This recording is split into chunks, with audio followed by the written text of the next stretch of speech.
My problem with Nehru and the Congress party on this is that if it is a secular nation, why do you need to have religious laws? You either call it a secular nation or you call it a religious nation, and you cannot have a law that favors one particular religion, whether it's a minority or the majority, and simultaneously call it a secular nation. Now that's a joke. And the problem that I have with people in India and the so-called influencers is that they always present one side of the story. I mean, why can't you talk like me? All I'm saying is that be neutral. I'm not saying that you be pro-Hindu. All I'm saying is be neutral. You cannot take one side of the story. And this is something that has happened over and over in India again. And these people, and they have egg on their faces today. The reason being 95% of Muslims in India, and these are supposedly the ones that were protected by the Congress, are below poverty line, are not educated, are not part of the formal education system. If the Congress had been genuine towards them, and Muslims should hear this, if they had been genuine towards them, they would have done a lot for their upliftment from day one. They did not. They merely used them as vote banks. And there are just 3 or 4%, at best 10% of Muslims who would have benefited from the Congress. That too because they had inherited historically, they had inherited their properties. So, I mean, what the Congress did was absolutely shocking. And this is something that we should question. I am appalled that people in India do not question such things.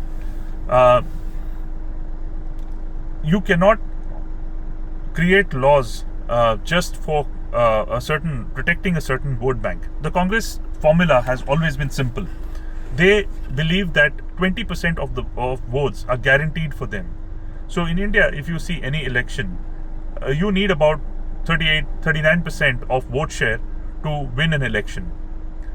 And what happens is usually the minorities vote in full attendance because they're mandated to do so, whereas the majority doesn't. So effectively what happens is, if there are 100 people in India, out of which 20 are minorities, what happens is only 60 of them end up voting.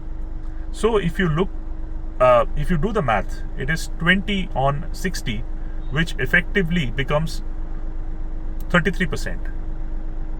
The 20% becomes 33%, right? And that's where the Congress have always played. So they know that 33% is almost guaranteed for them. So out of the remaining, because the remaining votes would obviously get split, they would just need to get about 8-10%. In the entire 33 obviously wouldn't go to them. It could be about, say, 25-26. So the remaining 12-13, which is enough to secure your win in the election, and that's always been the Congress strategy, and they've utilized Muslims for this.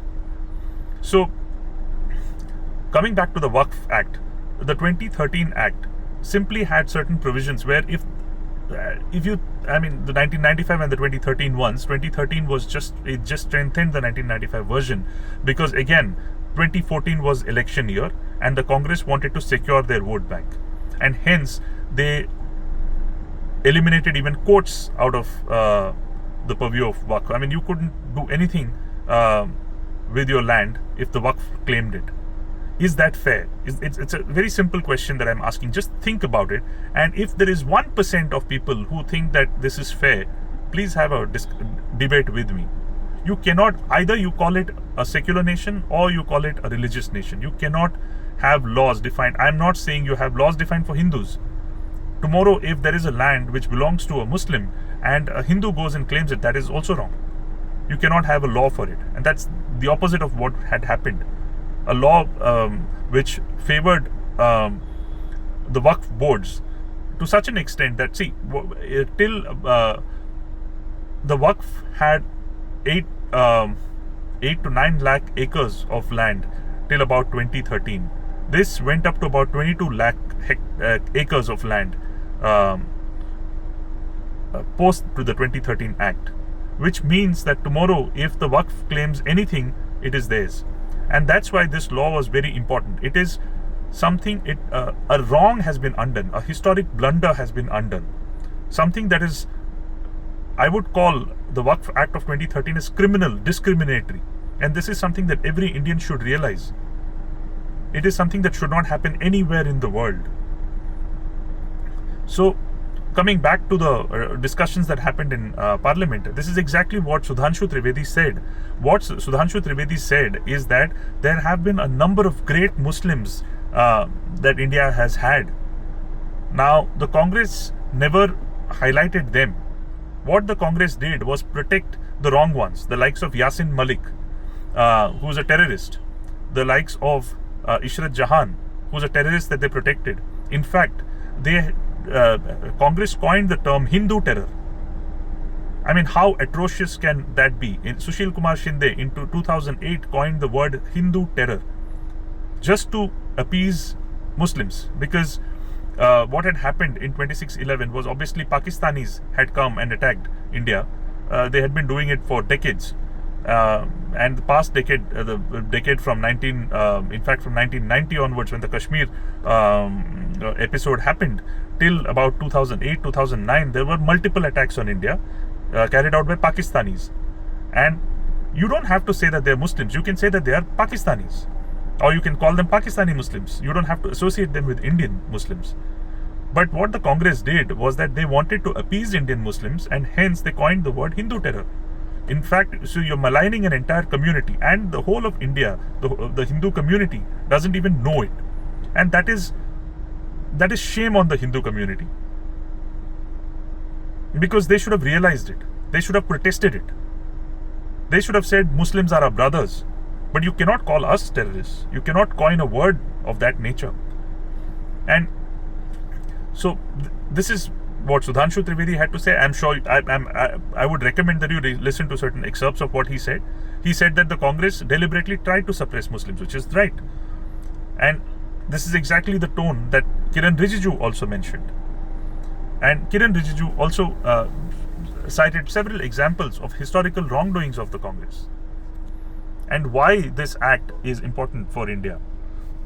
If you listen to Mr. Ghulam Ali, who himself is a Muslim, he is a BJP MP from Rajya Sabha, from Hyderabad, but he's pointed out several flaws.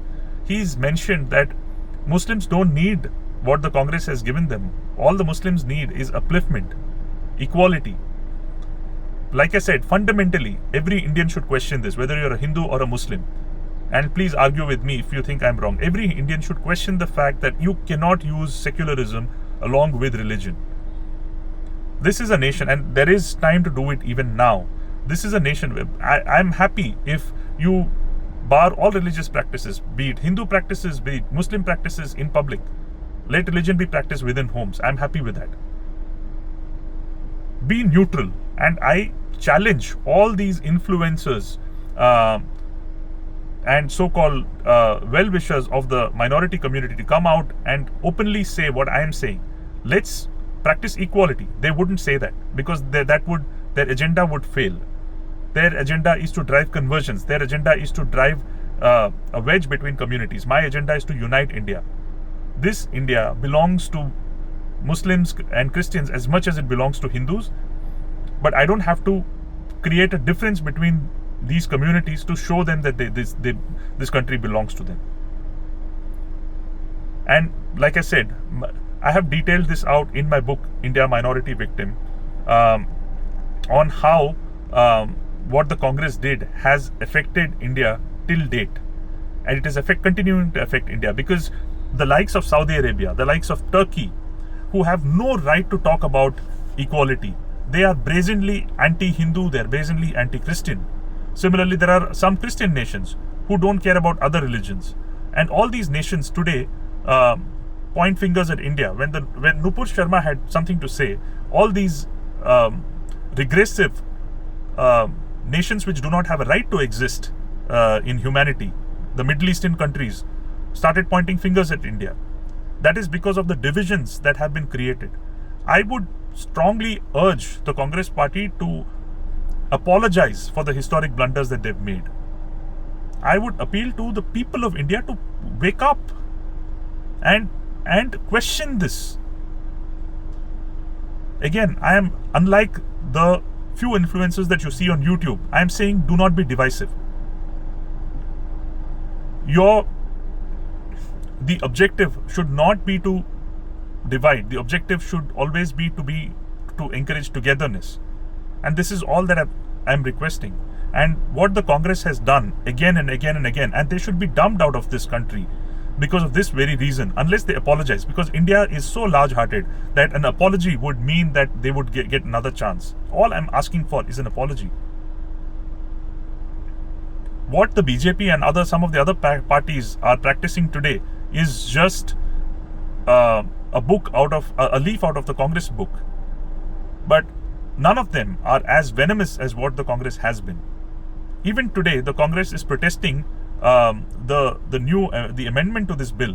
What right do they have? I mean, how can a bill supersede courts?